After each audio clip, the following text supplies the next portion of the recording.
There is another form of exhortative instruction which uses maxims, no longer by comparison contrasting different similitudes, which is metrical and harmonious, and genuinely peculiar to Pythagoreans, examples of which are given to us in the golden verses themselves, and in other poems, of which I will give a few specimens.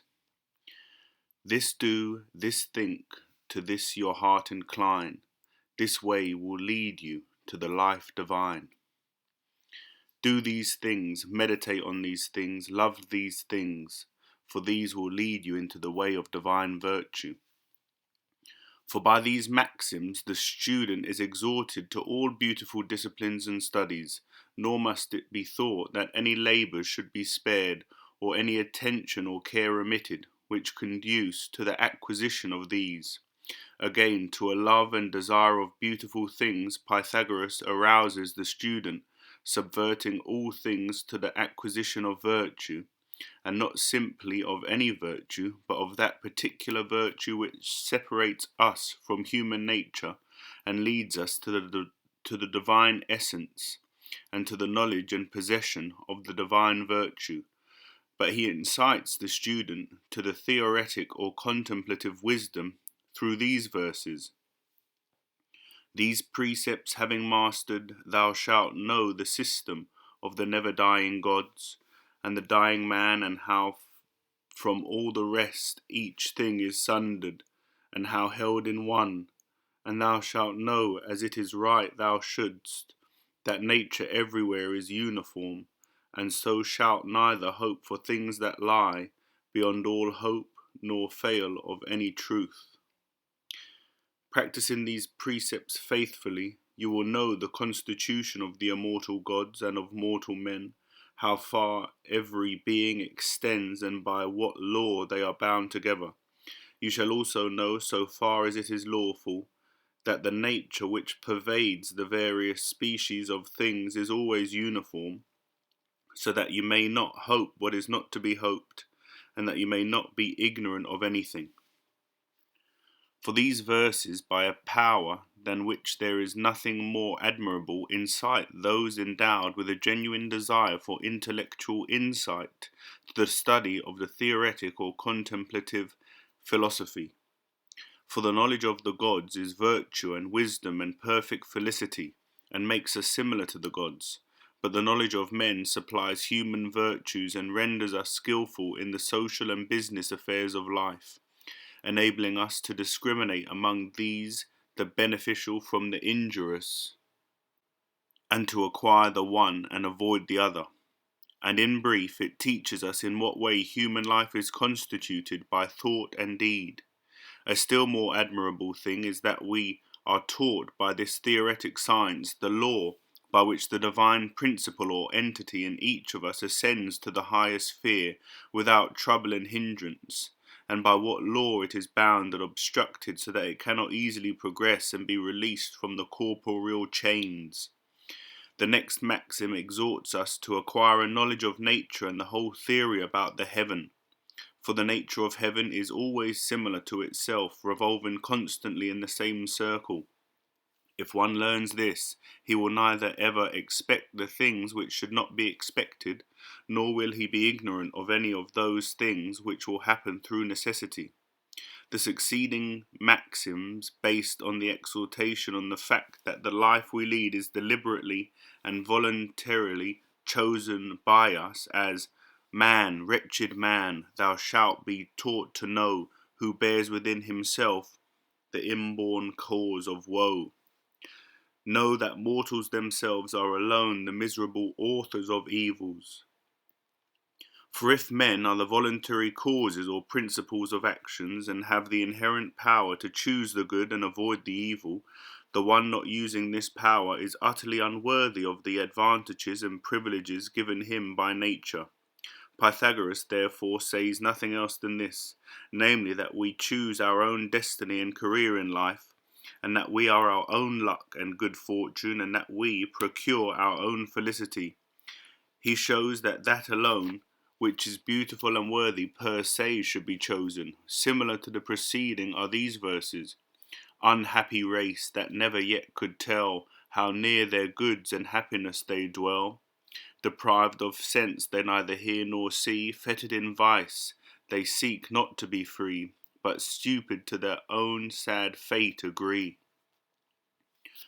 They neither know nor perceive that their goods are near them, and but few of them how to deliver themselves from evils.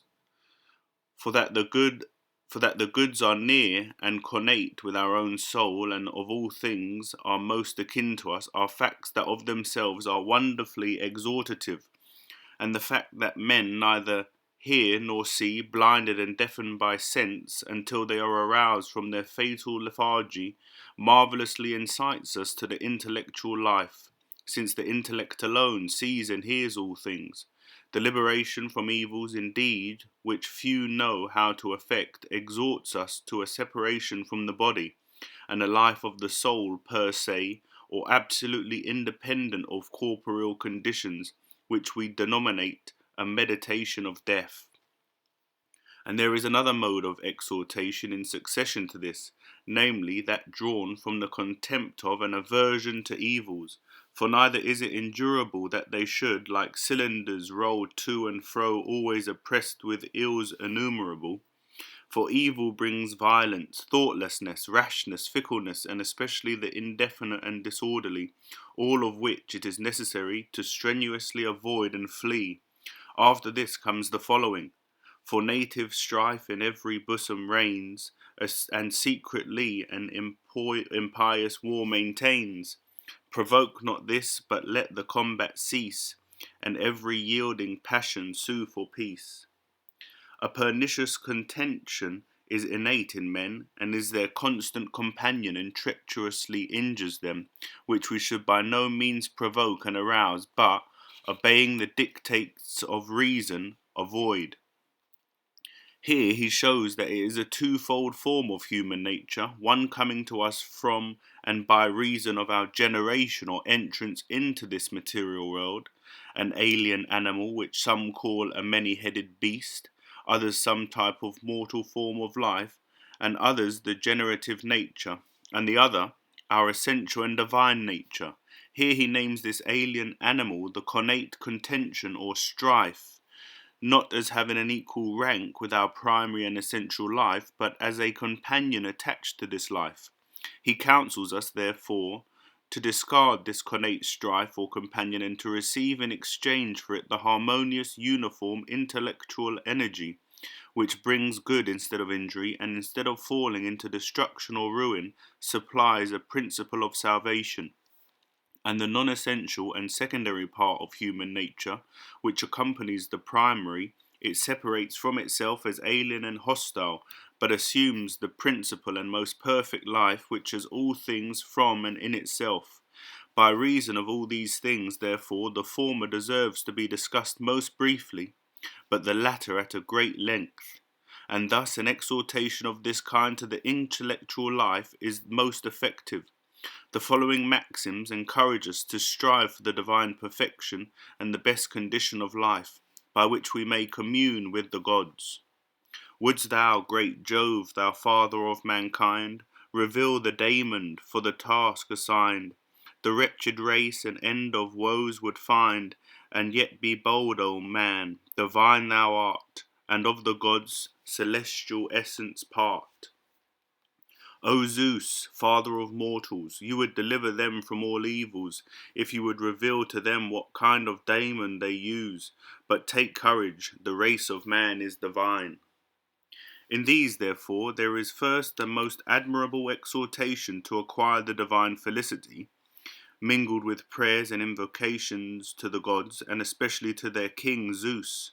Second, there is a clear manifestation of the daemon given and allotted to each of us from the gods, by which we are again recalled to the gods, for neither is one otherwise able to ascend to that which is essentially most divine and primary, unless he uses a genius, daimon, of this kind, by whom it is necessary that every lower of the gods should be genuinely purified. To this genius we owe first the liberation from the evils adhering to us from generation, and secondly, a true knowledge of the character and quality of the divine and felicitous life by virtue of which knowledge we may ascend and behold the principal and divine race of men, received into which we will have gained the most felicitous life offered to men by the gods. Lastly, therefore, Pythagoras exhorts to a change in the habits of the soul, and a return of the life to the life per se alone, by which mode of living it is liberated from the body and the desires and passions inherent in the body. But he speaks thus: let that best reason ever hold the rein. Then, if this mortal body thou forsake, and thy glad flight to the pure aether take, among the gods exalted thou shalt shine, immortal, corruptible, divine. The tyrant death securely shalt thou brave, and scorn the dominion of the grave. Place intuitive intellect as the best charioteer or guide of your acts, but if, having abandoned your body, you come into the free aether, you shall be an immortal god, incorruptible, and never more subject to death.